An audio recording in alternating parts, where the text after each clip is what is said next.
So in this video today, I'm going to be recounting with you some of the major world events that happened in 2020.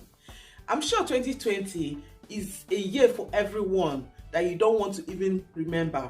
A year that tested us all beyond measures. Some of the events that happened in that year, some made history for the first time, they never happened. Some had happened a very long time ago, and some had happened in a different way. Here we are now in 2021. We just hope that this year will be much better than what we experienced in 2020.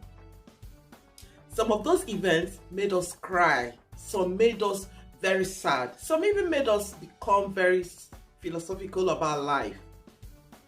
Unfortunately, people lost their loved ones and friends, and our heart goes out to them. We pray that God will heal their pain.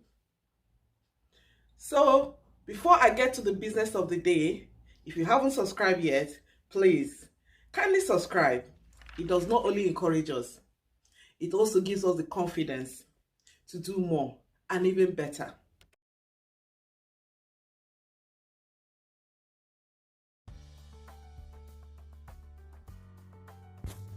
Australia faced one of the most devastating wildfire sections, which started in December 2019 and blazed into New Year.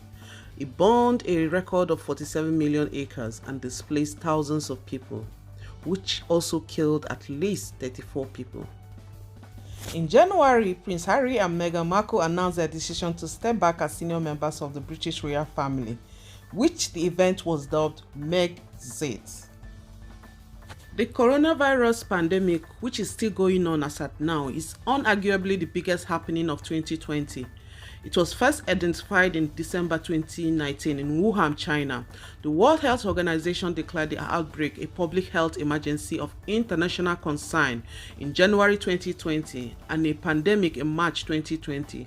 As of 22nd December 2020, more than 77.3 million cases have been confirmed, with more than 1.7 million deaths attributed to COVID-19. Precisely on the 26th of January 2020, death came knocking on the door of a basketball player, Kobe Bryant, who was killed alongside his 13-year-old daughter, Gianna, and other 7 victims in a helicopter crash in Calabasas, Southern California. Kobe was a generational leader who received his flower while living and after his death. Immediately the news filtered through the airwaves Staples Center, which coincidentally was host to the Grammy Award on that day. He saw an influx of flowers, yellow and purple. Kobe was not just your regular player. The 41-year-old had in his portfolio 5 NBA championship titles, was a 2-time NBA finals, MVP twice, Olympic gold medalist, an 18-time All-Star, 15-time member of the All-NBA team, and a 12-time All-Defense team member. In an iconic move, he is the only player to have 2 both jersey numbers retired for the same team. In 2013, Alicia Garza, Patrisse Cullors, and Nigerians Opal Tometi started a movement called #Black Lives Matters on the shoulder of the death of Trayvon Benjamin Martin. This revolutionary movement will become in 2020 one of the largest movements in US history, with an estimated 15 million to 26 million people taking to the street to say enough of the systematic racism, the illusion of freedom, and we also start an active conversation about the equality of races. In 2020, "I can't breathe" was the phrase used by African Americans. George Floyd, before his death by the police force, a recording revealed that he told the officer, Derek, who knelt on Floyd's neck for nearly 8 minutes, "I can't breathe." The future of the country may not lie in the hands of the younger generation in Nigerian public tertiary institutions. Why? The older generation is yet to realize that the success and longevity of the country rest in the hands of the younger ones, and education is one of the solid foundations upon which this is built. December 2020 officially makes it 51 months out of 11 years that the ASU, Academic Staff Union of Universities, has gone on strike Due to the successive government inability to improve on the educational system and meet their demands for funding for revitalization of public universities, payment of end academic allowance, visitation panel to universities, and regeneration of 209 FGN ASU agreement. As the government and ASU failed to reach a compromise, the union has advised students to acquire skills, travel, and have fun. Meanwhile, the government has argued that they have fulfilled and is allocating the 70 million for the revitalization of universities. 2020 can also be described as a year of all work with very little play. Blockbuster sports rivalries, normally played out before chock-a-block, stands being staged in empty arenas. Yes, 2020 saw that happen too. Limited sporting activities resumed with strict COVID protocols after a presumed toll in the virus spread. Spectators barred from grounds were the biggest losers. Or were they? It was no matter for the players themselves, so used to being appreciated with thunderous roar from the galleries for every moment of on-field brilliance. The Summer Olympics stand deferred for the first time since World War II. Wimbledon cancelled, and IPL was forced to find a temporary home in UAE. Israel and some Arab states set aside their historical baggage of intolerance and took a few baby steps towards normalizing relations. Israel signed on a peace agreement with UAE, brokered by the US, and followed up with similar deals with Bahrain, Sudan, and Morocco. Saudi Arabia too is believed to have opened back-channel diplomacy to ease tension with Tel Aviv. That, seen in a larger geopolitical perspective of the region, leave Iran out in the cold. Tehran has not softened its rhetoric towards Israel and will keenly observe the next move of countries in its neighborhood. So we just have to watch on and see what happens. A huge explosion shook Lebanon's capital, Beirut, on August 4th, 2020, resulting in death of over 200 people. Nearly 2,750 tons of unsafely stored ammonium nitrate exploded at a storehouse near Beirut port. The blast was felt in Turkey, Syria, Israel, parts of Europe, and was heard in Cyprus and more than 240 kilometers away. It was detected by the US Geological Survey as a seismic event of magnitude 3.3 and is being called one of the most powerful non-nuclear explosions in history. In January 2020, a Ukrainian passenger plane flying to Kyiv was shot down shortly after takeoff from Tehran airport by Iranian Islamic Revolutionary Guard Corps. All 176 passengers on the plane were killed. Initially, Iran denied responsibility for the incident. However, it later admitted that its forces shot down the civilian plane, mistaking it for a hostile object. One of Nigeria's Instagram celebrities, Ramon Olaruwan Abbas, aka Hush Puppy, was arrested alongside 12 others by the Dubai police force in a special operation tagged Force Hunt 2. After 6 raids, the suspects were caught while asleep in a viral video. The police found over $40 million in cash, 13 automobiles worth $6.8 million, 47 smartphones, hard disk, and about 2 million emails of victims. Although the sources of his wealth was sometimes questioned by inquisitive Nigerians, the social media celebrity was a source of inspiration to his 2 million influencers. Besides having luxury cars, using private jets, and exclusive design and space, he received praises from international football stars and was friends with some Nigerian politicians. Hush Puppy was identified as one of the brains behind the business email compromise.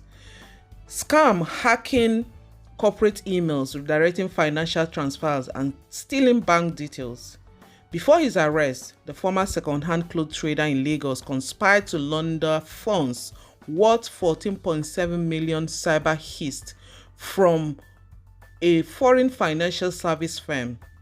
United States authority also said an English Premier League club was among the victims he conspired to defraud. He has since been extradited to the US, where he faces a maximum prison sentence of 20 years if found guilty. The death of Chadwick Boseman, best known for playing the superhero Black Panther, came as a shock to the world. Boseman's role as T'Challa / Black Panther earned him a spot on the 2018 Time 100 as one of the world's most influential people. Boseman was diagnosed with stage 3 colon cancer in 2016, which eventually progressed to stage 4 before 2020. Boseman died at his house as a result of complications related to colon cancer on August 28, 2020, with his wife and family by his side. On August 29, 2020, the day after Boseman died, the tweet in which his family announced his death on his Twitter account became the most liked tweet ever, with more than 6 million likes in under 24 hours, accumulating over 7 million by August 31st. Black Panther actor Chadwick Boseman died at age 43 after a 4-year battle with colon cancer. His death on August 28 shocked fans, since he has completed several blockbuster films while keeping his diagnosis private. Joe Biden wins the presidency. Americans felt passionately about the 2020 presidential election. The proof is in the turnout. More than 159 million people voted. That equates to 66.7% voters turnout, the highest since 1900. More than 100 million Americans voted early, either in person or by mail. The first time in history that more people voted before election day than on it. The size of the mail-in vote and a handful of tight races meant it wasn't until November 7th, 4 days after election day, that the race was called for Joe Biden. Trump refused to concede, however, insisting he had won. He demanded recounts in several states, falsely claimed large-scale election fraud, and filed lawsuits in states and federal courts to overturn the results. None of his challenges paid off. On December 14, the Electoral College elected Biden president. That outcome fits with the saying that while foreign policy doesn't determine presidential election determines foreign policy. Events overseas drove few votes in 2020, even though Biden offered a different approach to the world than Trump did. However, we'll see in 2021 if Biden's abandonment of American first in favor of a more multilateral approach will produce better results. An open question is whether Trump's refusal to concede in the face of clear evidence that he lost will embolden dictators and authoritarians. 12 years before the commencement of the #EndSARS protest that culminated into an international cry and movement against police brutality and injustice in Nigeria, Modebayo Awosika was driving home in his SUV in the early hours of October 1st, 2008, when he was shot in the head at Lekki First Roundabout in Lagos State, Nigeria. The police set his car on fire and claimed he died from injuries he sustained when his vehicles hit a stationary police patrol vehicle. That was just one out of numerous cases of extrajudicial killings which saw thousands of young Nigerians take to the streets, protesting for the disbandment of the notorious police unit, SARS, that have been accused of kidnapping, murder, theft, rape, torture, unlawful arrests, humiliations, unlawful detention, extrajudicial killings, and extortion of Nigerian citizens. Protests took place in several cities across Nigeria and gained international attention, with similar demonstrations organized by the Nigerian diaspora in the United States, Canada, United Kingdom, Germany, Ireland, and other countries. The hashtag #EndSARS became the #1 trend on social media and also sparked reactions from public figures such as Cardi B, Rihanna, Trey Songz, Big Sean, Jidenna, Joy Boyega, Kanye West, Victor Osimhen, Drake, Diddy, Lewis Hamilton, Marcus Rashford, Odion Ighalo, amongst others. The protests seemingly came to a climax in what has been tagged Lekki Massacre on the night of 20th October 2020, when officers of the Nigerian Army opened fire on peaceful #EndSARS protesters at the Lekki toll gate in Lagos State, Nigeria. Amnesty International stated that at least 12 protesters were killed during the shooting. The Nigerian Army denied the shooting. A month after the incident, on Saturday, 21st November, in response to the fallout of a CNN documentary on the shooting, the Nigerian Army admitted to the Lagos State Judiciary Panel of Inquiry into the shooting that it had deployed its officers to the toll gate with both live and blank bullets. Palliative was one of the most used words in 2020 as countries sought to help quell the impact of COVID-19. Countries like Canada gave its unemployed citizens $2,000 monthly. In Nigeria, the poverty capital of the world, the reverse was the case. In the past few years, we have had a snake and monkey interfere in allotted missing finance. 2020 took a rather unexpected turn.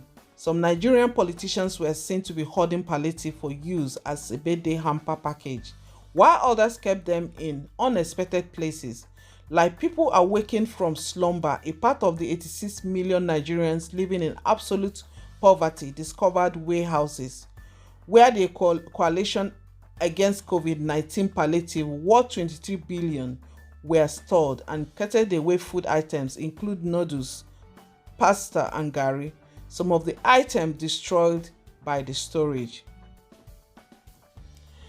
Whatever 2021 has in store, we'll all keep the faith alive. So guys, that's it for now. Thank you so much. If you've watched to this very point, thank you so much for watching, and see you next time. Bye.